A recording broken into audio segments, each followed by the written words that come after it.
Tuhan bersamamu. Dan bersama rohmu. Inilah Injil Yesus Kristus menurut Matius. Dimuliakanlah Tuhan.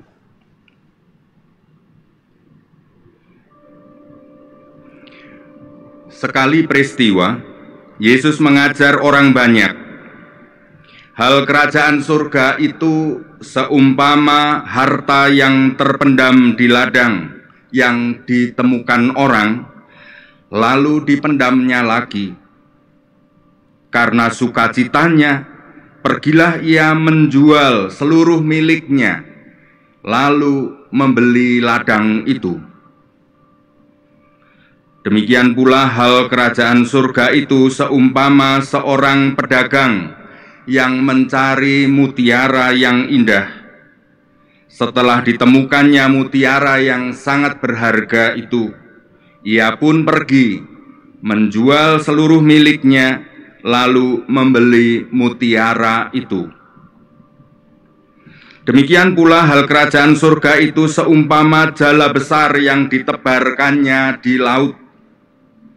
Lalu terkumpullah berbagai jenis ikan. Setelah penuh, jala itu diseret orang ke pantai, lalu mereka duduk dan memilih ikan-ikan itu yang baik dikumpulkannya ke dalam tempayan, yang buruk dibuang.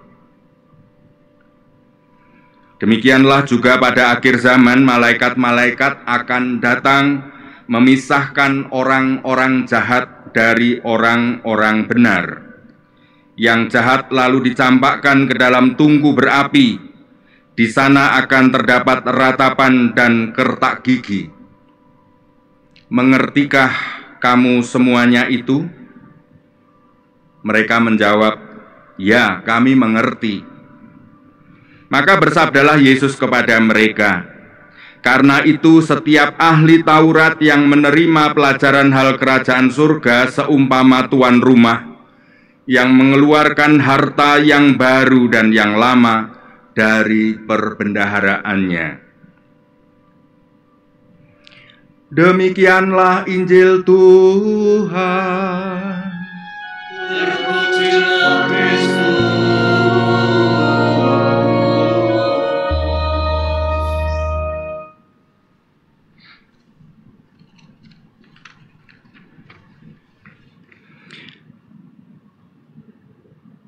Hal kerajaan surga itu seumpama seorang pedagang yang mencari mutiara yang indah.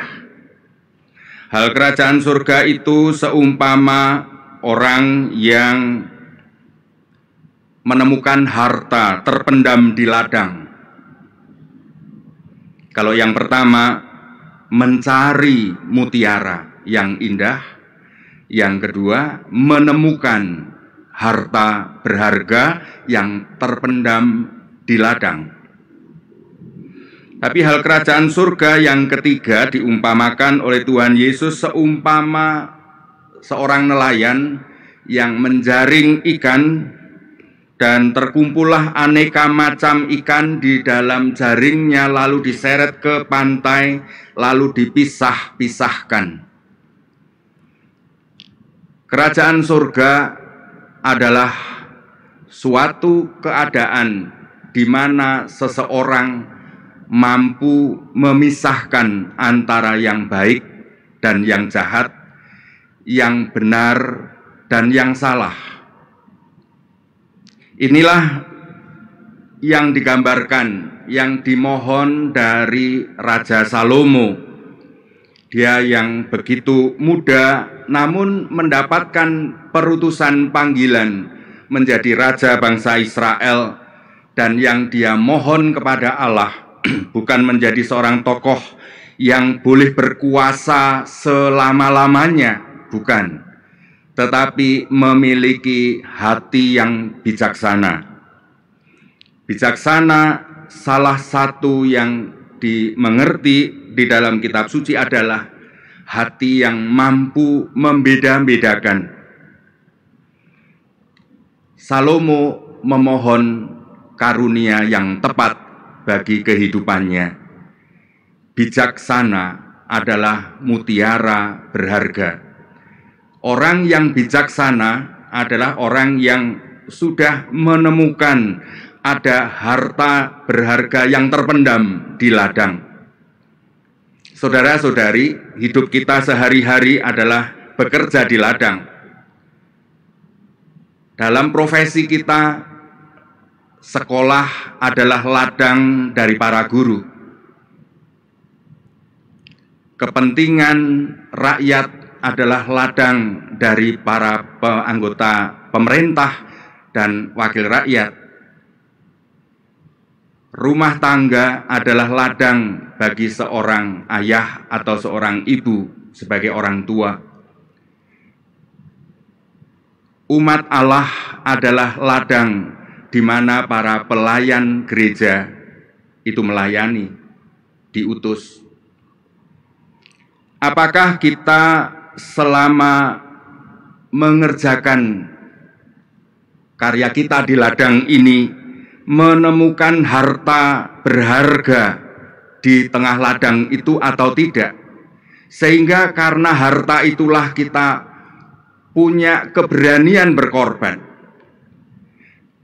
Bagi seorang yang menemukan harta berharga di dalam pelayanan KUR, sebagai lektor, sebagai pemazmur, sebagai pengurus DPP, BGKP, sebagai fungsionaris lingkungan, apakah Anda menemukan harta itu dalam pelayanan Anda? Bagi kami, para imam, apakah menemukan harta itu di dalam hidupnya sebagai seorang gembala? Bagi para pejabat, para pedagang, dan Anda semua yang hadir di dalam perayaan Ekaristi Agung ini, apakah Anda juga menemukan harta itu? Jikalau belum, tentu saja pekerjaan itu menjadi meletihkan, menjadi sesuatu yang rapuh. Kita mudah kecewa, mudah putus asa, mudah tersinggung, dan lain sebagainya. Tetapi bagi orang yang sudah menemukan harta berharga itu, atau dari sudut lain, dia memang mencari mutiara yang berharga itu, maka hidup dan pekerjaan pelayanan kita menjadi sangat bermakna, sangat berarti. Bahkan kita menjadi bersemangat, penuh antusiasme, motivasi tinggi, dan bahkan ketika kita menderita dianiaya pun kita masih mampu bertekun dengan setia. Bagi Anda di dalam keluarga, saat-saat kita banyak bersama di rumah akhir-akhir ini, apakah kita juga menemukan harta berharga dan mencari mutiara yang indah itu di dalam relasi di keluarga Anda? Karena jikalau tidak menemukan harta dan mutiara itu, maka keluarga menjadi sebuah ladang neraka. Setiap hari penuh dengan ratapan dan kertak gigi kemarahan. Tinggal di rumah menjadi sebuah penderitaan. Memandang, mendengarkan, mengalami setiap peristiwa seakan-akan alasan untuk kecewa dan marah. Saudara-saudariku yang terkasih, di dalam hidup memang harus mempunyai visi, mempunyai tujuan, mempunyai misi, mempunyai pengharapan, mempunyai target, mempunyai cita-cita. Dalam setiap tindakan kita ini mempunyai itu semua. Ketika kita merayakan Ekaristi, harta berharga apa yang Anda temukan? Sehingga Anda mengorbankan banyak hal, menjual semuanya itu, dan hadir sepenuh hati di dalam Ekaristi. Apakah Anda dalam Ekaristimu juga mempunyai motivasi mencari mutiara berharga itu? Ketika Anda menjadi pejabat pemerintahan, Anda menjadi guru di dunia pendidikan, atau Anda seorang pedagang atau pengusaha, atau seorang petani dan sebagainya. Apakah kita juga mempunyai visi kehidupan atau mutiara hidup yang dikejar, yang dicari, sehingga kita mengorbankan, menjual banyak hal dari diri egoisme kita ini, kita jual untuk menemukan harta itu? Maka banyak hal sebenarnya membutuhkan kedewasaan kepribadian kita, membutuhkan kedewasaan dalam memandang hidup, membutuhkan kedewasaan relasi kita dengan Tuhan, kedewasaan rohani.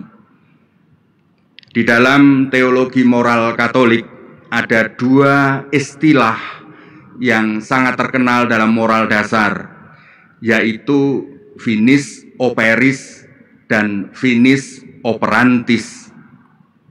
Finis operis dalam bahasa Latin artinya finis itu final, tujuan yang dikerjakan.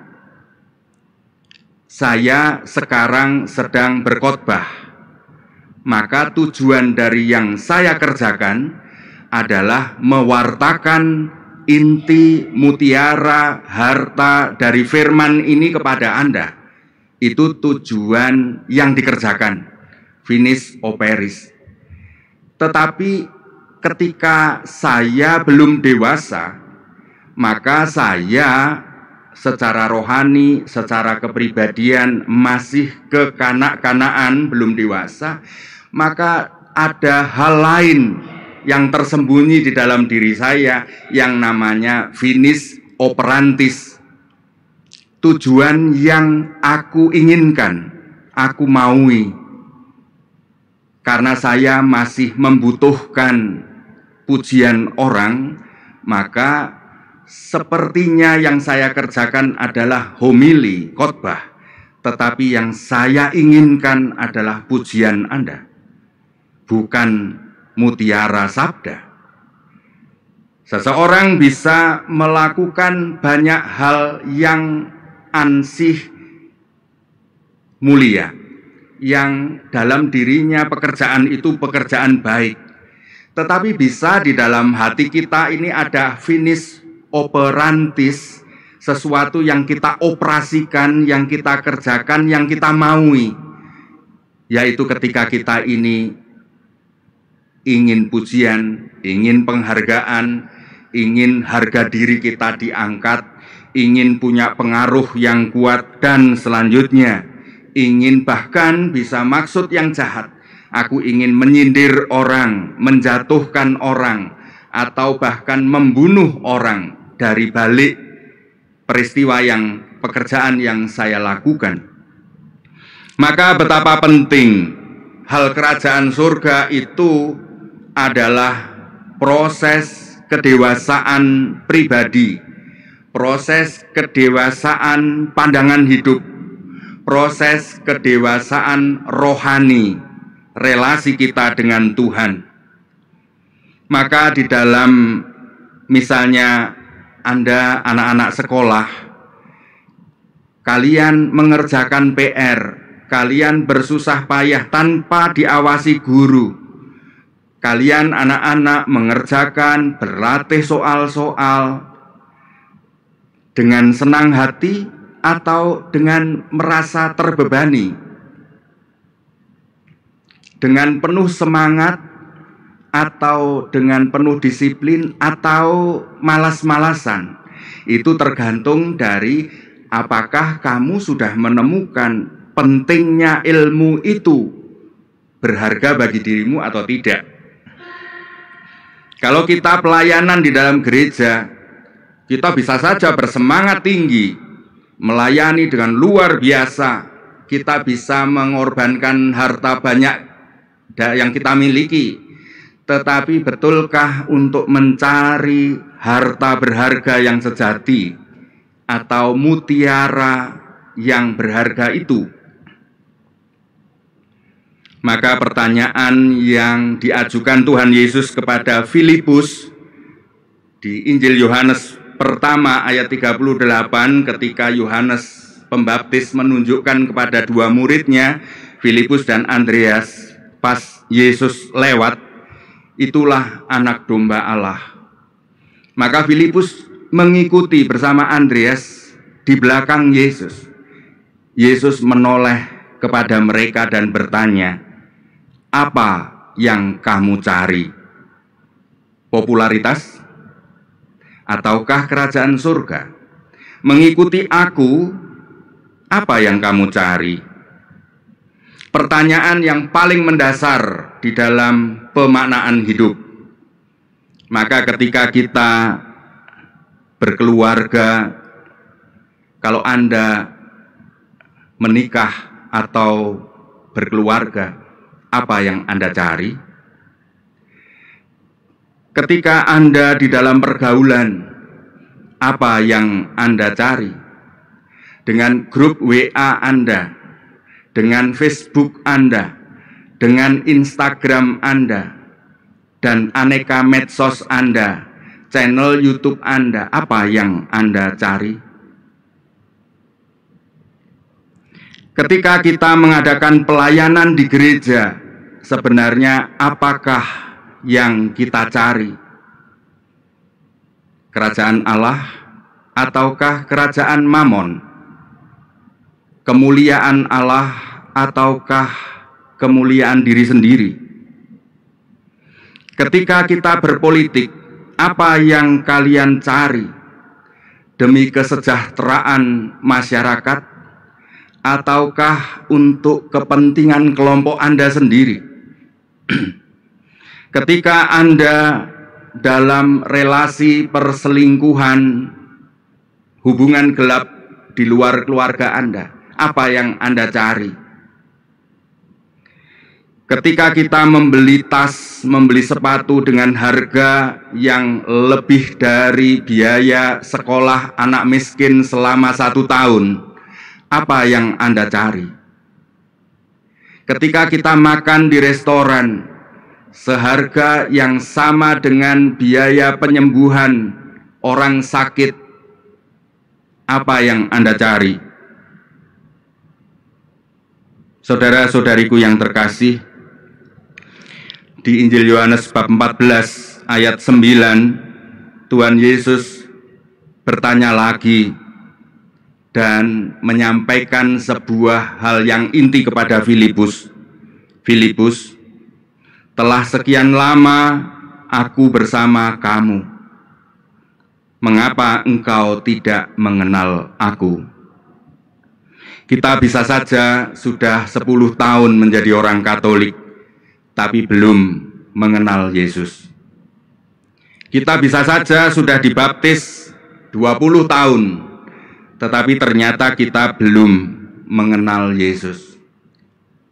Marilah kita mohon rahmat kebijaksanaan, supaya kita mencari kerajaan Allah. Itulah yang pertama dalam tindakan kita, bahwa tujuan dari apa yang kita kerjakan adalah kemuliaan Allah dan kesejahteraan sesama. Demikian juga semoga di dalam hati kita juga ada finis operantis, motivasi pribadi yang dewasa, yaitu demi kemuliaan Allah. Segala sesuatu bisa kita korbankan demi kemuliaan Allah, maka semua akan ditambahkan bagi Anda. Kemuliaan kepada Bapa dan Putra dan Roh Kudus, seperti pada permulaan, sekarang, selalu, dan sepanjang segala abad. Amin.